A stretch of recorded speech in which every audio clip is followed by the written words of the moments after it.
Hey fam, welcome back to our channel. இந்த வீடியோல Yamaha தரப்புல இருந்து FZ V5 லான்ச் பண்ண போறோம்னு சொல்லி அபிஷியலா அனௌன்ஸ் பண்ணிருக்காங்க. சோ அந்த FZ V5 பத்தி தான் full ஸ்பெசிஃபிகேஷனும் இந்த வீடியோல பார்க்க போறோம். சோ வீடியோ ஸ்கிப் பண்ணாம up to end வரைக்கும் பாருங்க. நம்ம சேனலுக்கு யாரோ புதுசா இருந்தீங்கன்னா மறக்காம கீழ உள்ள ரெட் கலர் சப்ஸ்கிரைப் பண்ண கிளிக் பண்ணி சப்ஸ்கிரைப் பண்ணிட்டு பக்கத்துல உள்ள பெல் ஐகானை கிளிக் பண்ணி ஆளுங்கற ஆப்ஷனை போடிங்கனா நான் போடுற வீடியோ எல்லாமே ஃபர்ஸ்ட் இன்ஸ்டன்ட்டா பார்த்தீனா உங்களுக்கு நோட்டிஃபிகேஷன்ல வரும். சரி வாங்க வீடியோக்குள்ள போலாம்.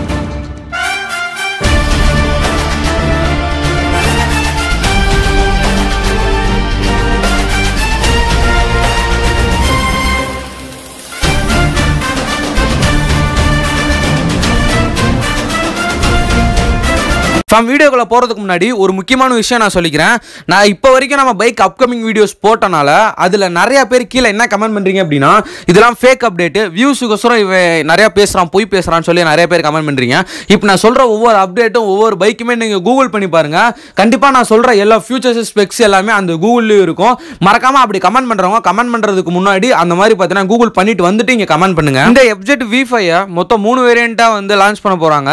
V5 நெக்ஸ்ட் ஸ்டாண்டர்ட் வேரியன்ட் அடுத்ததா டீலக்ஸ் வேரியன்ட். இதுல ஸ்டாண்டர்ட் வேரியன்ட் V5 பார்த்தீங்கன்னா ஒரு நார்மலான கான்ஃபிகரேஷனை நம்ம எதிர்பார்க்கலாம். ஆனா டீலக்ஸ்ல ஏகப்பட்ட ஃபியூச்சர்ஸ் பார்த்தீங்கன்னா கொண்டு வர போறாங்க. அந்த ஒவ்வொரு ஃபியூச்சர்ஸ் என்னென்னலாம் கொண்டு வர போறாங்க அப்படிங்கிறது தான் இந்த வீடியோல பார்த்தீங்கன்னா டீடைலா பார்க்க போறோம். சோ வீடியோக்குள்ள போலாம். Yamahaன்னு எடுத்துக்கிட்டீங்கன்னா வேல்யூ ஃபார் மணி அப்படின்னு சொல்றதுக்கு ஒரே பைக் தாங்க, அது FZ மட்டும்தான். ஏன்னா ஒவ்வொரு வருஷமே Yamahaக்கு அதிகமா சேல் தர்றது வந்து FZ மட்டும்தான். இப்போ FZ V3 ஆகட்டும் V4 ஆகட்டும் டீலக்ஸ் மாடல்ல நல்ல ஒரு சில கான்ஃபிகரேஷன் கொடுத்திருந்தாங்க. பட் வந்து இப்போ V5ல கொடுத்திருக்க கான்ஃபிகரேஷனை பத்தி தான் ஃபுல்லா பார்க்க போறோம். இப்போ நான் சொல்ல போறது எல்லாமே FZ V5 டீலக்ஸ் மாடலுக்கு மட்டும்தான். இந்த பைக்ல ஒரு பெரிய மேஜர் அப்டேட் அப்படின்னா இந்த பைக்கோட இன்ஜின் டிஸ்பிளேஸ்மெண்ட்டை அதிகப்படுத்தியிருக்காங்க. என்னடா டிஸ்பிளேஸ்மெண்ட் அதிகப்படுத்தியிருக்காங்க அப்படின்னு கேட்டீங்கன்னா 149 cc உள்ள பைக்கை இப்போ 155 cc க்கு மாத்திருக்காங்க. MT-15 சரி R15 சரி 155 cc தான். ஸோ அந்த 155 cc க்கு பார்த்தீங்கன்னா இந்த பைக்கை கொண்டு வந்திருக்கனால FZ V2 V3 V4ல பார்த்தீங்கன்னா பவரை கம்மி பண்ணாங்க V1 கம்பேர் பண்ணும்போது. இதில் எனக்கு தெரிஞ்ச பவரை இன்க்ரீஸ் பண்ணுவாங்கன்னு நான் நினைக்கிறேன். 155 cc-னா இந்த இன்ஜின் ப்ரொடியூஸ் பண்ணக்கூடிய பவர் அண்ட் டார்க் எவ்வளோ ப்ரோன்னு கேட்டிங்கன்னா இந்த இன்ஜின் ப்ரொடியூஸ் பண்ணக்கூடிய பவர் வந்து 14.7 ஹார்ஸ் பவரும் இந்த இன்ஜின் ப்ரொடியூஸ் பண்ணக்கூடிய டார்க் வந்து 40 நியூட்டன் மீட்டர் டார்க் தான் இந்த இன்ஜின் ப்ரொடியூஸ் பண்ணுது. 155 cc அப்படிங்கும்போது இந்த 155 cc-க்கு ஏற்ற மாதிரி கூலிங் சிஸ்டம் இருக்குமா கொண்டு வருவாங்களான்னு கேட்டிங்கன்னா இதில் பார்த்தீங்கன்னா 5 ஸ்பீட் மேனுவல் கியர் பாக்ஸ் தான் இருந்துச்சு V3 V4லயும் சரி. இப்போ FZ V5 டீலக்ஸ்ல 6 speed manual gear box தர போறாங்க. அதுவும் இல்லாம உங்களுக்கு லிக்விட் கூலிங் சிஸ்டமும் பார்த்தீங்கன்னா தர போறாங்க.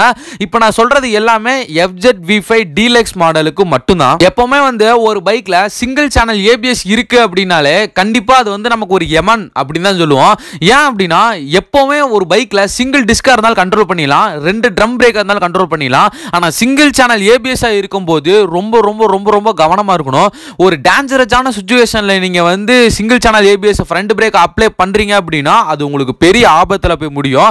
அந்த இதை பார்த்தீங்கன்னா நம்ம இந்த பைக்ல பயப்பட தேவையில்லை. ஏன் அப்படின்னா FZ V5 டீலக்ஸ் மாடல்ல உங்களுக்கு டூயல் சேனல் ABS ஓட உங்களுக்கு பார்த்தீங்கன்னா இந்த பைக்கை தர போறோம் அப்படிங்கிற மாதிரி சொல்லியிருக்காங்க. எனக்கு தெரிஞ்சு FZ V3 சரி V4 சரி அதை விட கொஞ்சம் பெஸ்டா பார்த்தீங்கன்னா உங்களுக்கு இந்த V5 வரும் அப்படின்னு நான் நினைக்கிறேன். நம்ம வச்சிருக்கிறதே பார்த்தீங்கன்னா FZ V3 டீலக்ஸ் மாடல் உங்க எல்லாத்துக்குமே தெரிஞ்சிருக்கும். எனக்கு பார்த்தீங்கன்னா பர்சனலாக கேட்டிங்கன்னா V4ஓட டூம் பிடிக்கல. பட் பவர் அண்ட் டார்க் ரெண்டுமே ஒன்று தான். V3யும் சரி V4ம் சரி ரெண்டுமே ஒரே பவர் அண்ட் டார்க் தான். டிசைன் மட்டும் கொஞ்சம் மாற்றிருந்தாங்க. ஆனால் இதில் பார்த்தீங்கன்னா சுத்தமாக பைக்கே பார்த்தீங்கன்னா மாத்திரம் அப்படிங்கிற மாதிரி சொல்லியிருக்காங்க.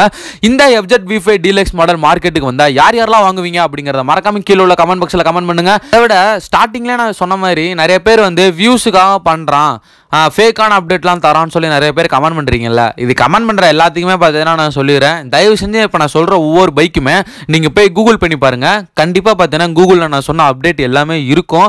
மறக்காமல் பார்த்தீங்கன்னா கமெண்ட் பண்ணுறதுக்கு முன்னாடி நீங்கள் போய் கூகுள் பண்ணிட்டு வந்துட்டு இங்கே கமெண்ட் பண்ணுங்கள். ஓகே ஃபார்ம், இந்த வீடியோ பார்த்தீங்கன்னா இதோட என் பண்ணிக்கிறேன். நம்ம சேனலுக்கு புதுசாக வந்தால் மறக்காம சப்ஸ்கிரைப் பண்ணி பக்கத்தில் உள்ள பெல் ஐகானை கிளிக் பண்ணி ஆளுங்கிற பட்டன் நம்ம தட்டி விட்டீங்க அப்படின்னா நம்ம போகிற வீடியோ எல்லாமே ஃபர்ஸ்ட் இன்ஸ்டன்ட்டாக பார்த்தீங்கன்னா நோட்டிஃபிகேஷன் வரும். லவ் யூ கைஸ், அடுத்த போகிற வீடியோவில் பார்க்கலாம்.